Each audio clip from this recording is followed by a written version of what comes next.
Bismillahirrahmanirrahim. Diceritakan dari Bishr bin Al-Haris bahwasanya Abu Ja'far Ar-Razi adalah sahabat Sufyan bin Sa'id As-Sawri. Abu Ja'far termasuk orang yang rajin pergi haji. Dia juga menjalin kerjasama dagang dengan Sufyan. Jika dia datang ke Kufah, maka Sufyan selalu menjemputnya di jembatan. Jika dia ingin pergi ke Mekah, maka Sufyan selalu mengantarnya sampai ke Najaf. Pada suatu tahun, Abu Ja'far Ar-Razi singgah di Madinah As-Salam. Di sana, dia ditemui oleh orang-orang penyandang tunanetra. Mereka berkata kepadanya, "Wahai Abu Ja'far, kami punya keluhan menyangkut pejabat yang ditunjuk oleh Amirul Mukminin untuk memimpin di kota ini. Pejabat tersebut telah melakukan korupsi dengan menyunat jatah insentif kami dan dia berperilaku buruk. Tolong sampaikan keluhan kami ini kepada Amirul Mukminin." Akan tetapi, Abu Ja'far Ar-Razi enggan membantu mereka. Hal itu pun sampai ke telinga Sufyan As-Sawri. Namun, Sufyan tetap bersikap baik kepadanya, menjemputnya di jembatan dan mengantarnya hingga ke Najaf. Bahkan, dia memberikan bantuan lebih banyak lagi kepadanya. Pada tahun berikutnya, Abu Ja'far kembali datang dan dia ingin pergi haji seperti biasanya. Para penyandang tunanetra tersebut kembali menemui Abu Ja'far serta menyampaikan keluhan dan permohonan yang sama seperti sebelumnya. Akhirnya, hatinya merasa iba dan kasihan kepada mereka, sehingga dia bersedia membantu mereka. Lantas, Abu Ja'far pergi ke Bab Az-Zahab dan berkata kepada penjaga pintu, "Tolong sampaikan kepada Amirul Mukminin bahwa saya ada di pintu dan ingin menghadap." Lalu, penjaga pintu masuk. Tidak lama kemudian, penjaga pintu kembali dan mempersilahkan Abu Ja'far masuk. Lalu, Abu Ja'far pun masuk menemui Khalifah Al-Mansur. Di dalam, Al-Mansur menyambut kedatangannya, memuliakannya sedemikian rupa dan menanyakan kabarnya. Khalifah Al-Mansur bertanya kepada Abu Ja'far Ar-Razi, "Ada yang bisa saya bantu?" Abu Ja'far menjawab, "Iya." Lalu, Abu Ja'far pun mulai menceritakan keluhan para penyandang tunanetra tersebut. Setelah mendengar, Khalifah Al-Mansur berkata, "Baiklah, kami akan mencopot pejabat tersebut dan menggantinya dengan orang yang mereka inginkan." Tidak ketinggalan pula, Khalifah Al-Mansur juga memberi hadiah kepada Abu Ja'far Ar-Razi berupa uang sebanyak 10.000 dirham atas jasanya, yaitu bersedia melaporkan keluhan masyarakat penyandang cacat tunanetra tersebut. Ketika uang hadiah tersebut sudah di tangan, Abu Ja'far merasa sangat menyesal dan mengetahui bahwa dia telah melakukan kesalahan. Kemudian, dia duduk di luar tembok istana, lalu mencari kain dan menyobeknya menjadi beberapa bagian untuk selanjutnya digunakan membungkus uang tersebut menjadi beberapa bungkus. Lalu, ia pun memberikannya kepada orang-orang. Kemudian, dia menyibak-nyibakkan bajunya untuk memastikan sudah tidak ada sekeping dirham pun yang tersisa. Kejadian tersebut sampai juga ke telinga Sufyan.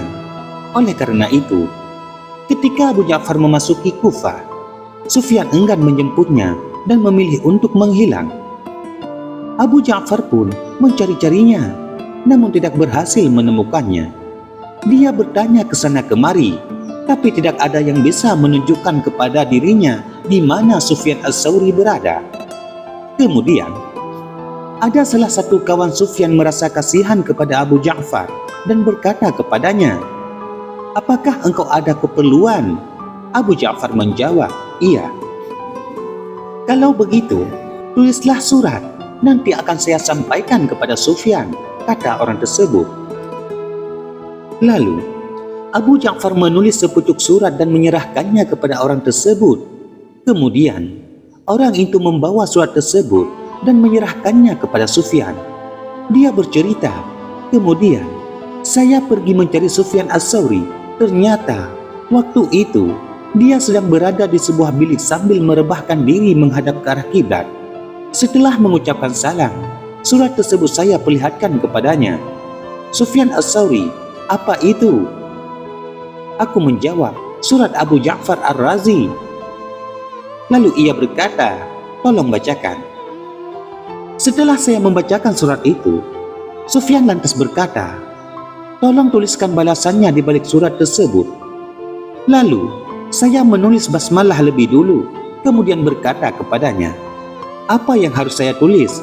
Sufyan berkata, tulislah ayat yang artinya, telah dilaknati orang-orang kafir dari Bani Israel melalui lisan Daud dan Isa bin Maryam. Yang demikian itu disebabkan mereka durhaka dan selalu melampaui batas. Setelah itu, tulis kembalikan kepadaku barang-barang daganganku yang ada padamu. Saya tidak menginginkan keuntungannya. Kemudian, saya bawa surat itu kepada Abu Ja'far Ar-Razi.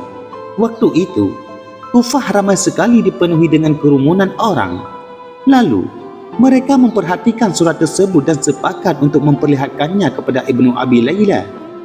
Tapi, tanpa memberitahukan siapa yang menulis surat itu dan siapa yang menulis balasannya. Hal itu, mereka lakukan untuk mencari tahu apa kira-kira pendapat Ibnu Abi Layla. Setelah surat tersebut diperlihatkan kepada Ibnu Abi Layla dan dia baca, lantas dia berkata, surat ini ditulis oleh seorang penjilat, sedangkan balasannya ditulis oleh orang yang hanya menginginkan Allah semata. Selanjutnya, kisah seorang sufi yang miskin dan sikat iffah. Ahmad bin Muhammad Al-Bazzar bercerita, pada suatu malam Asyura, saya sedang berada di Abadan. Lalu, saya masuk ke rumah persinggahan. Di sana, saya melihat ada orang miskin sedang duduk sambil makan roti dengan garam yang ditumbuk. Hati saya tersentuh melihat pemandangan tersebut dan merasa iba kepadanya. Waktu itu, saya membawa uang sebanyak 1.000 dinar untuk dibagi-bagikan di Abadan. Lantas, saya pun mencoba mencari informasi tentang orang tersebut. Orang-orang bilang bahwa orang tersebut adalah orang yang paling tinggi kezuhudannya di tempat tersebut serta memiliki pengetahuan yang luas tentang tasawuf. Mendengar hal itu, dalam hati saya berkata, dinar ini akan saya berikan kepadanya saja, karena di Abadan ini saya tidak tahu siapa orang-orang yang berhak mendapatkannya. Keesokan harinya, saya pergi menemuinya. Lalu saya menyapanya dengan mengucapkan salam dan duduk di sampingnya. Dia menyambut saya dengan ramah dan saya pun membalasnya, sehingga kami mulai merasa akrab. Lalu saya berkata kepadanya, tadi malam saya melihat engkau makan roti dengan garam dan saya tahu engkau kemarin berpuasa. Untuk itu, saya bawakan sesuatu yang bisa engkau manfaatkan. Kemudian, setelah itu, saya menyerahkan kantong berisikan uang kepadanya dan berkata, ini uang 1.000 dinar untuk engkau. Lalu, dia pun langsung memandangi saya dengan pandangan mata tajam dan berkata, ambil saja kembali uang itu. Seperti inilah akibatnya jika seseorang membuka rahasianya kepada orang lain. Selanjutnya, kisah seorang pemuda yang menganut jalan tawakal. Diceritakan dari Abu Isa Al-Kharaj dari Ayub Al-Jamal bahwa ada seorang pemuda yang menganut jalan tawakal. Dia begitu enggan mendapatkan sesuatu dari orang lain. Makanan akan tersaji untuknya dengan sendirinya ketika dia butuh makan. Lalu, ada orang berkata kepadanya, hati-hati dan waspadalah, jangan sampai setan memperdaya engkau. Lalu dia berkata, kepada Allah lah saya memandang, dan darinya pula saya mendapatkan rezeki yang dia berikan kepadaku. Jika musuhku telah ditundukkan untukku, maka semoga Allah tidak membiarkannya terlepas. Adakah sesuatu yang lebih baik dari keadaanku di mana musuhku menjadi pelayanku, sementara saya tetap terfokus sepenuhnya kepada Allah dan bukan kepada musuhku. Wallahu a'lam bissawab.